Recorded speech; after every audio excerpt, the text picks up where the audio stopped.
అందరూ నమస్కారం. Grow Telugu YouTube ఛానల్కి స్వాగతం అండి. నేను మీ చార్టెడ్ రమేష్ని. ఇవాళ మనం డిస్కస్ చేయబోయేది ఏంటంటే మ్యూచువల్ ఫండ్స్లో ట్యాక్స్ ఎట్లా క్యాలిక్యులేట్ చేసి కలెక్ట్ చేస్తారు సెంట్రల్ గవర్నమెంట్ వారు అన్న దాని గురించి పూర్తిగా విశ్లేషిద్దామని చెప్పి ఈ వీడియో చేస్తున్నాను. అందుకంటే ముందర మీరు కనుక మా ఈ గ్రో తెలుగు యూట్యూబ్ ఛానల్ ఇంకా సబ్స్క్రైబ్ చెప్తే వెంటనే సబ్స్క్రైబ్ చేసుకోండి. ఇలాంటి ఎన్నో అద్భుతమైన కంటెంట్ మీ దగ్గర తీసుకొస్తూనే ఉంటాం. సో అసలు మనం మ్యూచువల్ ఫండ్స్లో ట్యాక్స్ ఎట్లా క్యాలిక్యులేట్ చేస్తారు, దేని మీద క్యాలిక్యులేట్ చేస్తారని చూస్తే కనుక ఇందులో ముఖ్యంగా రెండు విషయాలు ఉన్నాయండి. ఒకటి వచ్చేప్పటికి మనం ఎప్పుడైతే మ్యూచువల్ ఫండ్స్ కొని అమ్ముతామో అప్పుడు ఒక ట్యాక్స్ అనేది క్యాలిక్యులేట్ చేస్తారు. రెండోది వచ్చేప్పటికి మనం ఎప్పుడైతే అమ్మాలనుకుంటున్నామో అప్పుడు మనకి ఎంత రాబడి వచ్చిందో, పెట్టుబడి మీద ఎంత రాబడి వచ్చిందో చూసి దాని మీద కూడా ఈ ట్యాక్స్ అనేది క్యాలిక్యులేట్ చేస్తారు. ఇంకొక రకమైనది ఎక్కడంటే కనుక డివిడెండ్ మీద కూడా ట్యాక్స్ క్యాలిక్యులేట్ చేస్తారు. సో ఈ మూడు అంశాల మీద మనకు అసలు ట్యాక్సేషన్ ఎంత రేట్లో ఉందన్నది ఇప్పుడు మనం చూద్దాం. మొదటిది చూస్తే కనుక ట్రాన్సాక్షన్ ట్యాక్స్ అని అంటారు అనమాట. ట్రాన్సాక్షన్ మీద ట్యాక్స్ ఏం వేస్తారంటే సెక్యూరిటీస్ ట్రాన్సాక్షన్ ట్యాక్స్ అని చెప్పి STT అని చెప్పి 0.001% మాత్రమే కలెక్ట్ చేస్తారు దాన్ని. ఆ ట్యాక్స్ అనేది మనం కొన్నప్పుడు అమ్మినప్పుడు కూడా ఛార్జ్ చేస్తారు. అయితే వేట్ల మీద ఇది ఛార్జ్ చేస్తారని చూస్తే కనుక ఒకటి ఎక్విటీ మ్యూచువల్ ఫండ్స్ ఏవైతే ఉంటాయో వాటి మీద ఛార్జ్ చేస్తారు. లేకపోతే కనుక హైబ్రిడ్ ఫండ్స్ ఏమైనా ఉన్నాయనుకోండి వాటి మీద కూడా ఛార్జ్ చేస్తారు. ఇకపోతే రెండో అంశం ఎర్నింగ్స్ ట్యాక్స్, అంటే మనకి ఎంత రాబడి వచ్చిందో దాని మీద ట్యాక్సేషన్. ఇందులో చూస్తే కనుక అసలు మనకి రాబడి అన్నది రెండు రకాలుగా ఉండే అవకాశం ఉంది. ఒకటి డివిడెండ్ల రూపంలో మనకు వచ్చేది, అది మ్యూచువల్ ఫండ్స్ వాళ్ళు డిస్ట్రిబ్యూట్ చేసిన దాని మీద మనకు వచ్చే డివిడెండ్ ఇన్కమ్. రెండోది వచ్చేప్పటికి క్యాపిటల్ అప్రిసియేషన్ అని అంటాం. అంటే ఏంటంటే మనం పెట్టిన తర్వాత, డబ్బులు పెట్టిన తర్వాత ఆ యూనిట్ యొక్క వాల్యూ ఎంత పెరిగిందో చూసి మనం ఎంతకాలం దాన్ని ఇన్వెస్ట్ చేసి ఉంచామో చూసి దాన్ని బేస్ చేసుకుని ట్యాక్స్ క్యాలిక్యులేట్ చేసి మన దగ్గర కలెక్ట్ చేస్తారు. ఇది రెండో విధమైన ట్యాక్సేషన్. సో ఇప్పుడు మనం ఫస్ట్ చూడాల్సింది ఏంటంటే డివిడెండ్ మీద ట్యాక్సేషన్ ఎంత. నిజానికి డివిడెండ్ల మీద ట్యాక్సేషన్ అన్నది ఇదివరకు చూస్తే, అంటే ఇటీవల కాలంలోనే దాన్ని కొంచెం మోడిఫికేషన్స్ అన్నది చేశారు, అమెండ్మెంట్స్ చేశారన్నమాట ఇన్కమ్ ట్యాక్స్ డిపార్ట్మెంట్లో. సో అంతకు ముందర చూస్తే కనుక డివిడెండ్ డిస్ట్రిబ్యూషన్ ట్యాక్స్ అని చెప్పని ఒకటి ఉండేది. అంటే మనకి కంపెనీ వారు ఎవరైనా కానీ డివిడెండ్ ఒక సగటు మనిషికి డివిడెండ్ పే చేస్తుంటే ఆ డివిడెండ్ కట్టేది, అంటే మన చేతికి వచ్చేది డివిడెండ్ ట్యాక్స్ కట్ అయిపోయిన తర్వాత వచ్చేది మన చేతికి. సో దాన్నే డివిడెండ్ డిస్ట్రిబ్యూషన్ ట్యాక్స్ తగ్గించుకున్న తర్వాత మనకి పే చేసేవారు ఇద్దరికి. ఉదాహరణకి 10 రూపాయలు డివిడెండ్ వచ్చిందనుకోండి, 10 రూపాయల మీద ఉదాహరణకి 20% డివిడెండ్ డిస్ట్రిబ్యూషన్ ట్యాక్స్ అయితే ఆ 2 రూపాయలు తీసేసి 8 రూపాయలు మాత్రమే మన అకౌంట్కి వేసేవారు. ఆ 2 రూపాయలు కూడా సెంట్రల్ గవర్నమెంట్ వరకు జమ కట్టేవారు. అలాంటిది ఇప్పుడు ఏం చేశారంటే కనుక ఈ డివిడెండ్ డిస్ట్రిబ్యూషన్ ట్యాక్స్ అన్నది చిన్న తరహా డివిడెండ్లు ఎవరికైతే వస్తున్నాయో వారందరికీ కూడా అసలు డివిడెండ్ డిస్ట్రిబ్యూషన్ ట్యాక్స్ అన్నది తీసేశారనమాట. అంటే మనం 10 రూపాయలు సంపాదించుకుంటే 10 రూపాయలు మన చేతికే ఇచ్చి మనల్ని ట్యాక్స్ కట్టుకోమంటున్నారు. సో ఇది ఇప్పుడు జరుగుతుంది. అయితే ఎంతవరకు ఇట్లా జరుగుతుంది, చిన్న తరహా అంటే ఎవరు అని అర్థం చేసుకోవాలనుకుంటే కనుక అసలు డివిడెండ్లు కనుక 10 లక్షల రూపాయల కంటే తక్కువ ఉంటే అందరికీ కూడా డివిడెండ్లు అట్లాగే ఇచ్చేస్తున్నారు. ఒకవేళ 10 లక్షలు దానికంటే ఎక్కువ ఉంటే కనుక వాళ్ళు డివిడెండ్ డిస్ట్రిబ్యూషన్ ట్యాక్స్ అన్నది కలెక్ట్ చేసి, అంటే ఆపేసి మిగతా డబ్బులు మాత్రమే చేతికిస్తున్నారు.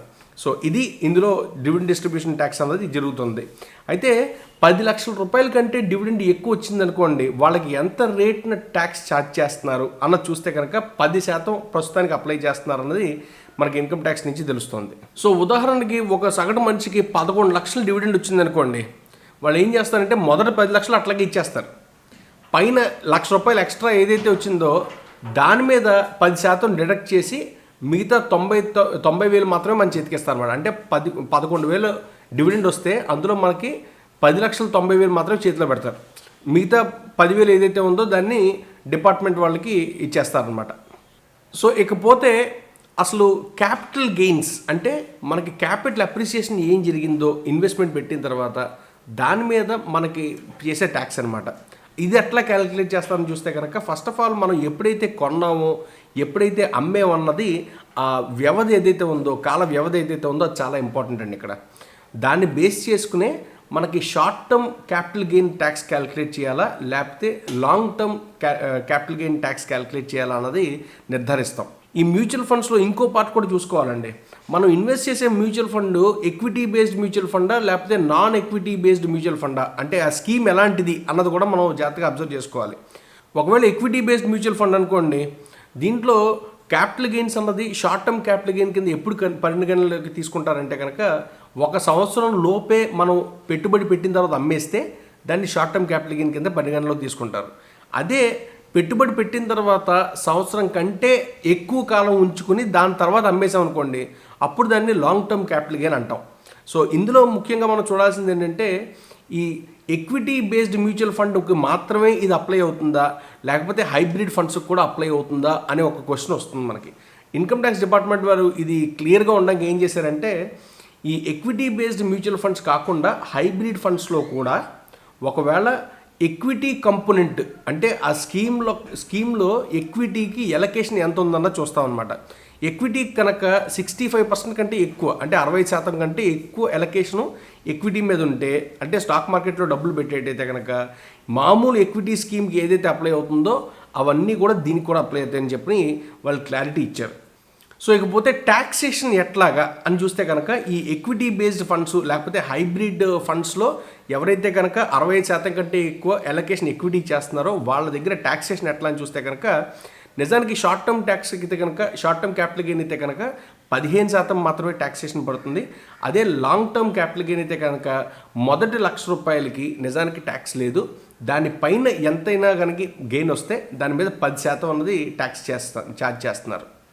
ఇకపోతే నాన్ ఎక్విటీ బేస్డ్ స్కీమ్స్ వీటిల్లో అసలు ఎట్లాగా పరిగణలోకి తీసుకుంటున్నారు ట్యాక్సేషన్ అన్నది చూస్తే కనుక నిజానికి ఒకవేళ షార్ట్ టర్మ్ క్యాపిటల్ గెయిన్ అని చెప్పడానికి కాల పరిమితి తీసుకున్నది 1 సంవత్సరం కాదండి, ఇందులో 3 సంవత్సరాలు తీసుకున్నారు. ఒకవేళ నేను కొని 3 సంవత్సరాల లోపుగా అమ్మేస్తే దాన్ని షార్ట్ టర్మ్ క్యాపిటల్ గెయిన్ కిందే కన్సిడర్ చేస్తున్నారు. ఎప్పుడు ఇది కనుక నాన్ ఎక్విటీ బేస్డ్ స్కీమ్ అయితే కనుక.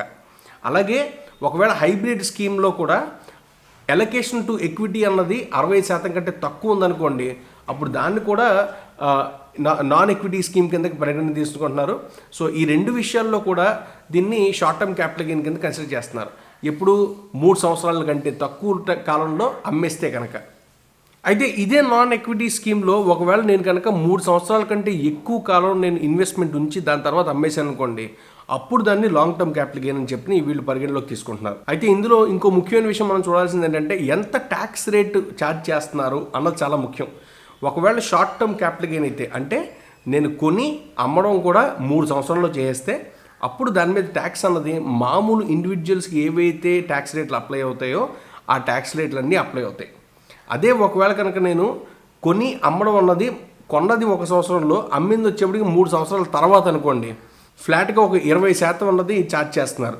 అయితే ఇందులో ముఖ్యంగా మనకు గమనించాల్సింది ఏంటంటే ఇండెక్సేషన్ బెనిఫిట్ అన్నది మనకు ఉంటుంది ఇందులో.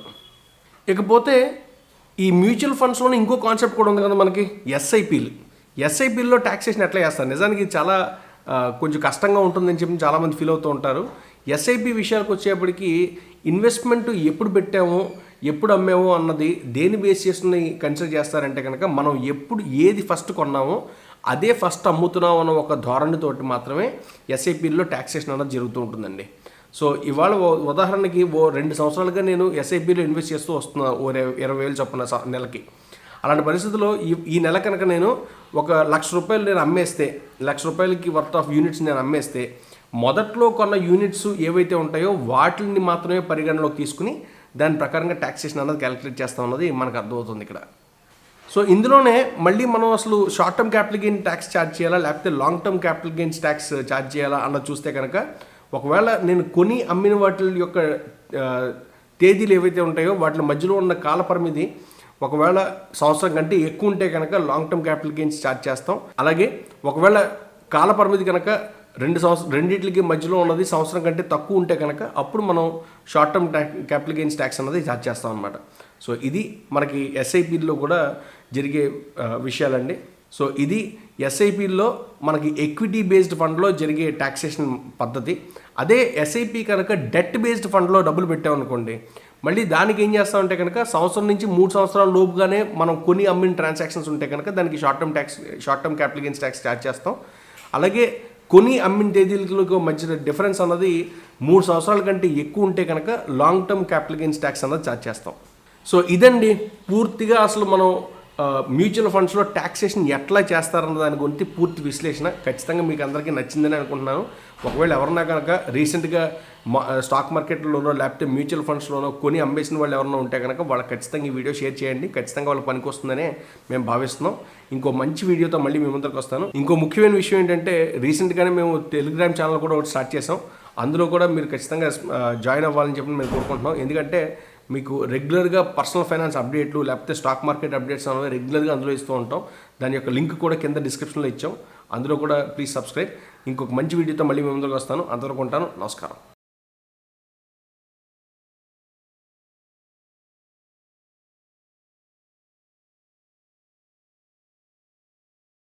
Investment in securities market are subject to market risks. Read all the related documents carefully before investing. Please read the risk disclosure documents carefully before investing in equity shares, derivatives, mutual fund, and or other instruments traded on the stock exchange.